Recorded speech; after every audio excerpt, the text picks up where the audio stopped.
Olá, meus amores! Hoje é um programa muito especial para mim, porque finalmente nós vamos falar sobre as origens de um dos ritmos musicais que é o meu preferido, que é o doo-wop. Como vocês já sabem, né? Já reiterei diversas vezes anteriormente aqui no programa que um dos meus gêneros musicais favoritos é esse, é o doo-wop. E hoje nós vamos aprender com detalhes como foi que esse gênero musical nasceu, surgiu e cresceu, tornando-se um dos mais apreciados nos Estados Unidos durante a década de 1950. Nós pudemos já iniciar um pouquinho esses estudos devido a muitas canções precursoras do doo-wop que nós já abordamos anteriormente aqui no seu Vamos Falar de Música Exterior. Então eu gostaria de iniciar o nosso programa de hoje relembrando algumas delas, relembrando algumas características para depois adentrarmos propriamente na nossa música desta semana. Pode ser? Então venham comigo. Siga meus bons? Como vocês já sabem, o doo-wop é um ritmo musical que se estrutura a partir da combinação de vozes, a partir da harmonização de diferentes vozes em um mesmo arranjo musical.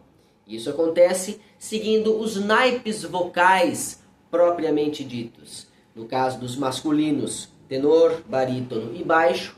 No caso dos femininos, sopranos, altos e contraltos. Bem, existem outros gêneros musicais que também têm esse mesmo tipo de organização, baseado na divisão de vozes. É o caso dos barbershop quartets ou quintets, que são outros gêneros musicais que eu já expliquei aqui para vocês também anteriormente. Estes são quartetos ou quintetos de barbearia. Eram formados por grupos de 4 a 5 cantores que se apresentavam em barbearias enquanto os clientes esperavam para serem atendidos. Porém, esse gênero musical tem algumas diferenças fundamentais para com o doo-wop. Por exemplo, as barbershops, quartets ou quintets são conjuntos musicais formados majoritariamente por pessoas brancas, enquanto o doo-wop é um ritmo musical proveniente da música negra, em especial da música gospel negra, muito misturada com o rhythm and blues. Outra coisa, o doo-wop tem uma característica muito específica, muito distintiva, que são os nonsense noises. Também já falei isso várias vezes para vocês anteriormente. Os barulhos nonsense, os barulhos sem sentido, que os cantores de doo-wop utilizavam para imitar, no começo, né, o som dos instrumentos, porque eles não tinham dinheiro para comprar os instrumentos e, portanto, reproduziam os sons deles com suas próprias vozes. Depois, o doo-wop começou a fazer sucesso, começou a vender bastante na indústria fonográfica. Então, os maiores conjuntos de doo-wop, assim, os mais famosos, mais conhecidos dos anos 50 e 60, já tinham condições para serem acompanhados por toda uma orquestra. Mas no começo eram vozes a capela ou com no máximo um violão que buscavam imitar o som dos instrumentos que eles não tinham com suas próprias vozes. Essa é a origem do doo-wop, que se deu nas ruas, que se deu nas casas, que se deu nas igrejas, sempre de bairros periféricos norte-americanos, especialmente de guetos onde residiam majoritariamente pessoas negras. Não diga! Digo! Que coisa! E nós já falamos anteriormente aqui também de canções específicas que são precursoras do doo-wop. Algumas delas porque simplesmente utilizam esta sílaba nonsense, doo-wop, que acabou dando nome ao gênero musical, como é o caso de It Don't Mean a Thing If It Ain't Got That Swing, canção de 1932 composta por Duke Ellington. Além disso, temos também canções que utilizam-se da progressão de acordes do doo-wop, que ficou tão famosa, foi tão exaustivamente utilizada, que hoje em dia é referenciada como a progressão dos anos 50, né? The 50s Progression. Uma sequência de acordes formada por Dó maior, Lá menor, Ré menor ou Fá maior, também pode ser utilizado em substituição, e finalizando com Sol maior. Esta é a progressão dos anos 50, que estava presente em músicas que nós já estudamos, como Blue Moon, de 1934, e Heart and Soul, de 1938. Depois disso, nós estudamos alguns grupos musicais precursores do doo-wop, grupos formados especificamente por pessoas pretas que fizeram muito sucesso nos anos 30, 40 e até mesmo nos anos 50. É o caso dos conjuntos The Ink Spots e The Mills Brothers. Dos Ink Spots, nós estudamos algumas canções como If I Didn't Care, Java Jive e I Don't Want to Set the World on Fire. Dos Mills Brothers, nós estudamos Paper Doll e a minha preferida, Till Then. Pois bem, senhoras e senhores, hoje nós vamos falar sobre a primeira canção oficialmente reconhecida como uma canção de doo-wop, a canção que inaugurou o gênero com este nome que ele levaria por todos os tempos, que ele levaria até hoje e que faria com que ele se tornasse conhecido no mundo todo, não é? Vamos falar também sobre o primeiro conjunto de doo-wop, que teve um sucesso fundamental para que isso abrisse as portas desse gênero musical para incontáveis outros conjuntos que fizeram muito sucesso ao longo dos anos 50 e 60, a maioria deles sucessos de uma música só. Mas antes disso, eu gostaria de abordar também alguns precursores do doo-wop que nós não falamos ainda no nosso programa. Porque é o seguinte, vocês sabem, porque eu já cansei de falar isso para vocês, os Ink Spots e os Mills Brothers não podem ser considerados doo-wop propriamente dito, porque embora eles tivessem essa mesma ideia do arranjo vocal, essa mesma influência da música gospel e rhythm and blues negra, eles não utilizavam os Nonsense Noises. Porém, havia canções onde os Nonsense Noises estavam presentes, mas que não se encaixavam na estrutura do doo-wop. Então eu gostaria de falar sobre algumas delas para vocês agora. A primeira canção que temos documentado o uso de Nonsense Noises data do ano de 1929. Uma canção chamada Doodlin' Back, do conjunto Triangles Quartet. Um conjunto de músicos pretos, periféricos, que usavam suas próprias vozes para reproduzir o som dos instrumentos que eles não tinham. Ou seja, essa canção poderia facilmente ser considerada o primeiro doo-wop da história, com direito a Nonsense Noises e tudo. Porém, nossa música de hoje acabou recebendo esse título porque ela foi lançada como pertencendo a esse gênero musical do doo-wop. Foi a primeira canção que foi lançada como um doo-wop propriamente dito. E isso revolucionou a indústria fonográfica dos anos de 1950. Além de Doodlin' Back, nós temos uma outra canção, desta vez do ano de 1939, ou seja, 10 anos depois, intitulada I Miss You So, do conjunto Cats and the Fiddle, que também utiliza os Nonsense Noises. Já mais recentemente, já nos anos 40, 3 anos antes da nossa música de hoje, nós podemos observar dois exemplos de canções que utilizam os Nonsense and Noises. Uma delas é Take Me Right Back to the Track, do conjunto The Four Knights.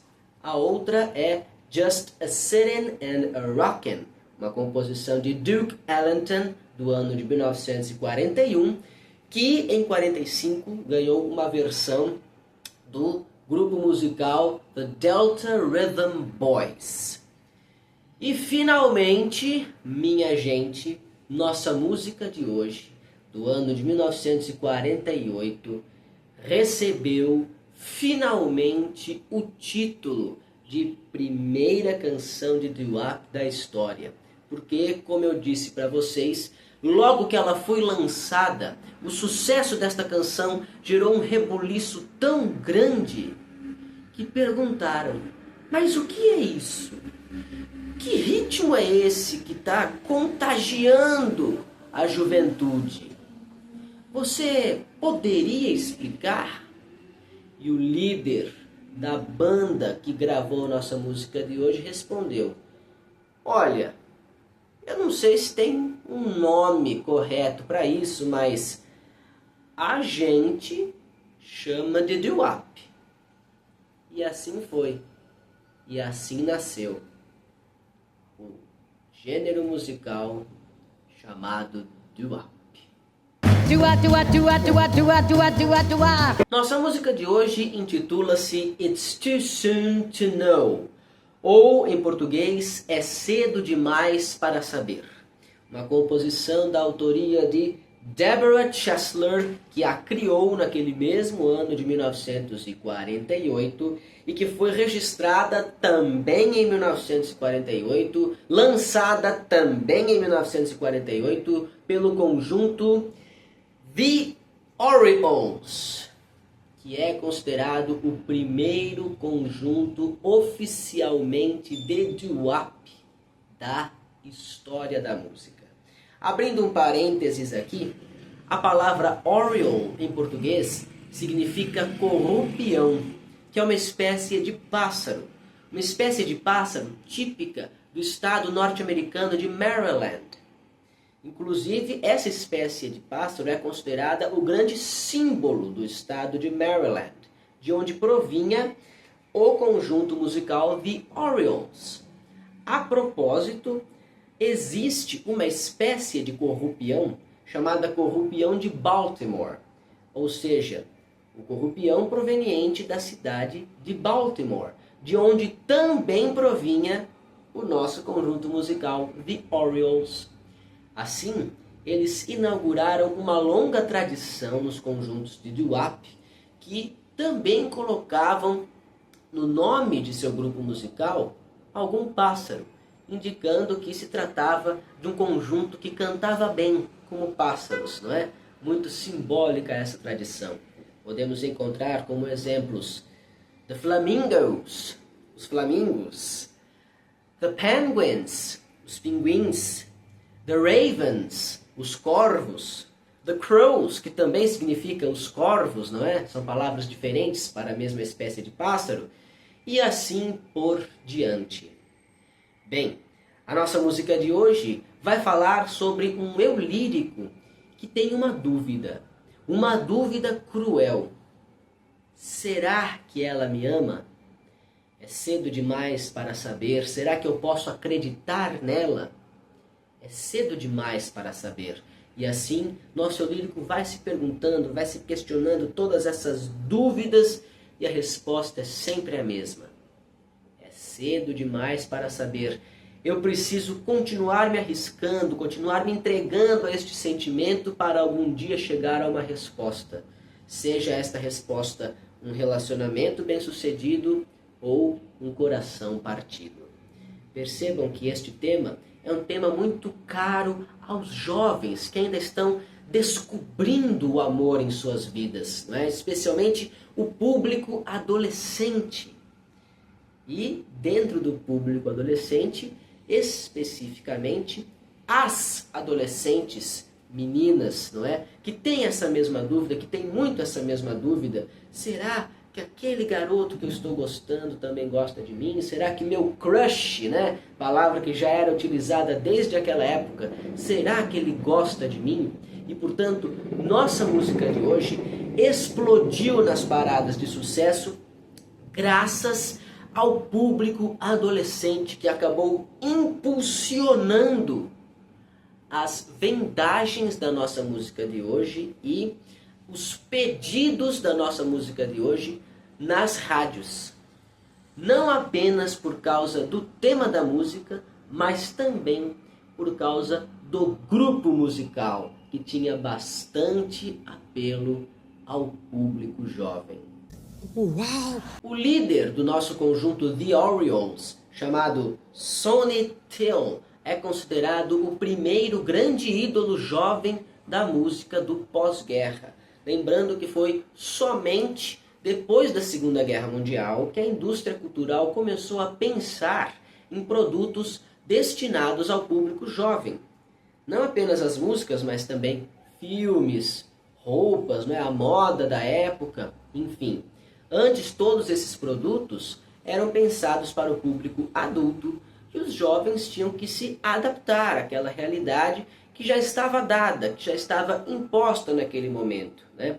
Tinham que adaptar às suas necessidades, à sua rebeldia, que é uma coisa muito inerente ao espírito do jovem, né? Vocês podem ver que os ídolos dos anos pré-1950, como por exemplo o Frank Sinatra, o Nat King Cole, as Andrews Sisters, não eram conhecidos pela sua rebeldia, que vai mudar a partir dos anos 50, com o Elvis Presley, com o James Dean, com os Beatles, com o Jimi Hendrix, com a Janis Joplin, e assim por diante, não é? Mas o primeiro deles que inaugurou essa tradição de rebeldia foi Sonny Terry, o vocalista dos Orioles. Para vocês terem ideia, os shows do conjunto The Orioles eram aclamados por uma plateia ensandecida, composta principalmente por meninas, por mulheres jovens, adolescentes, que gritavam e se descabelavam ao ver o Sonny Terry no palco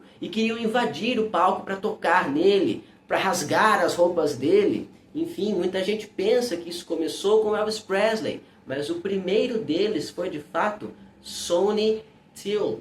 Assim como o Elvis, as performances do Sonny Terry no palco tinham essa pegada mais sensual, essa pegada mais rebelde de fato, que encantava o público jovem, ainda no final dos anos de 1940. Mas lembrando que o maior sucesso do grupo The Orioles viria apenas em 1953, ou seja, quando o doo-wop, a partir de então, já estaria ganhando mais corpo, mais sucesso, mais reconhecimento.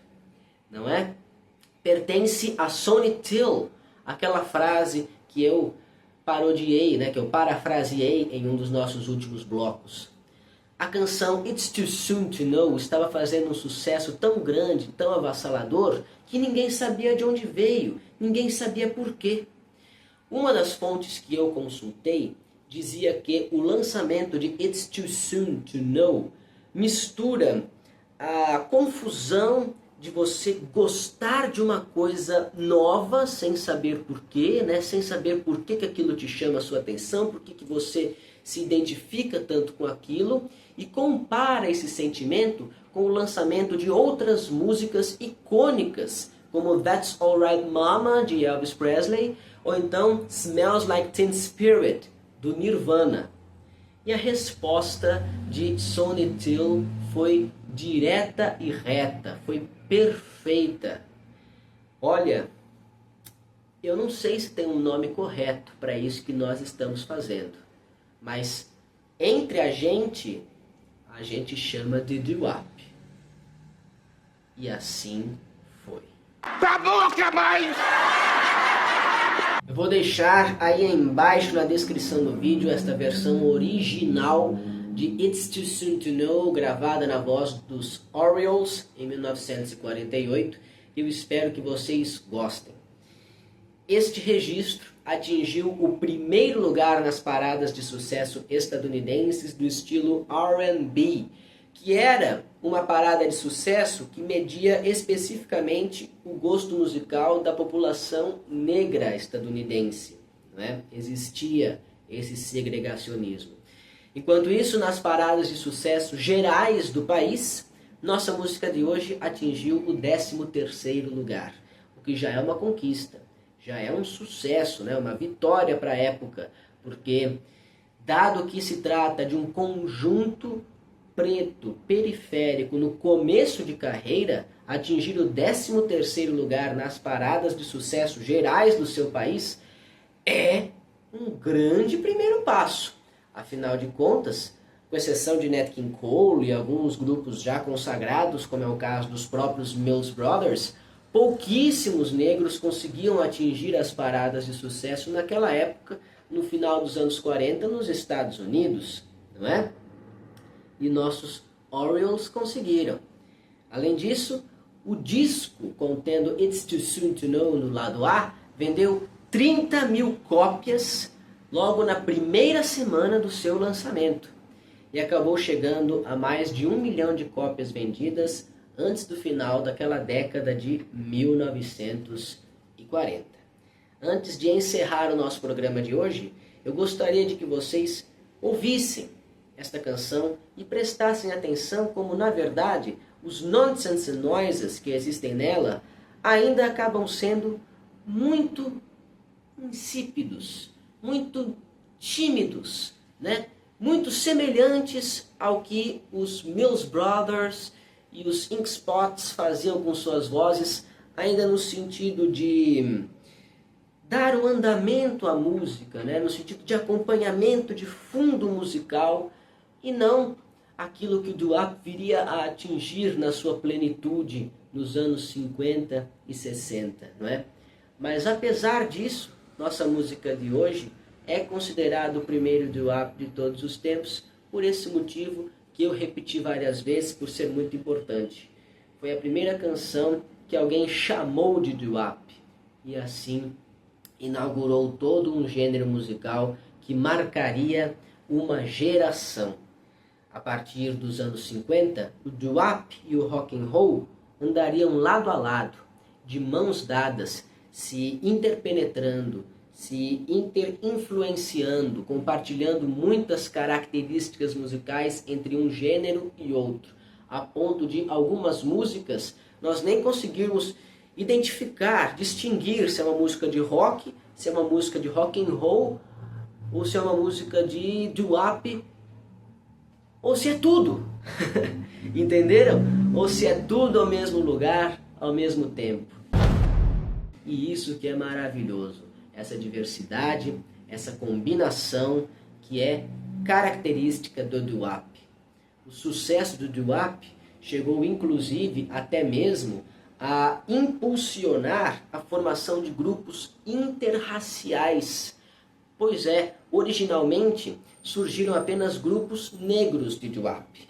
Mas com o passar do tempo foram se formando também grupos de apenas cantores brancos e também grupos que misturavam cantores brancos e cantores negros, passando por cima daquele segregacionismo norte-americano que imperava ainda naquela época, principalmente nos estados do sul.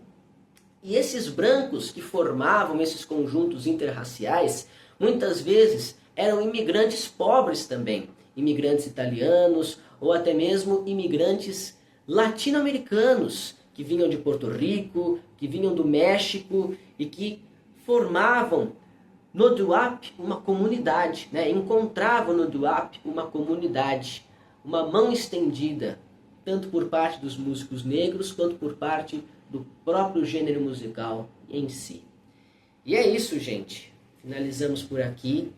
Eu agradeço muito pela paciência de terem me acompanhado neste vídeo que foi longo, mas como é um tema que eu amo muito, eu não poderia deixar de me estender, não é? E assim ficamos por aqui. Até semana que vem. Um abraço no coração, beijos na alma e lembranças do Emílio. Tchau, tchau.